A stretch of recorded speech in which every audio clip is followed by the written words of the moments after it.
Desperately needed food aid is distributed to Kenyans. While the world talks of a new global food crisis, millions of Africans have spent years living with chronic hunger. These shortages have been made worse by climate change and war. These are just some of the findings of the Africa Progress Panel. Its chairman, the former UN Secretary-General Kofi Annan, told me far more needs to be done. If we do not live up to our promises and find the resources necessary, we are likely to slide back. There has been some progress, as I indicated, but we don't want to lose it, and we need to keep it up. That progress has been in providing more schooling for African children, and fewer are dying young. Look at the figures though, and overall the G8 has failed to deliver. Just 3 years ago at Gleneagles, it pledged to double aid to $25 billion by 2010. The panel says that just hasn't happened.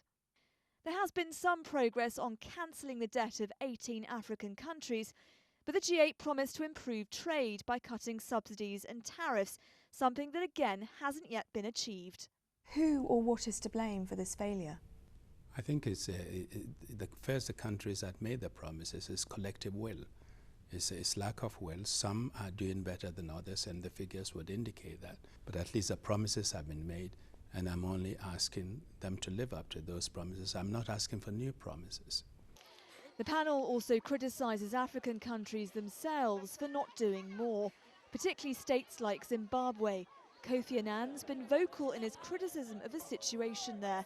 There's even been talk of him being used as a special envoy to the country.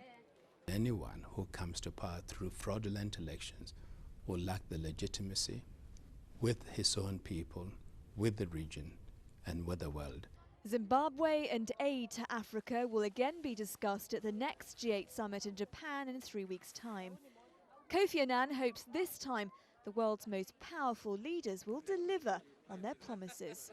Nazanin, Moshiri, Al Jazeera.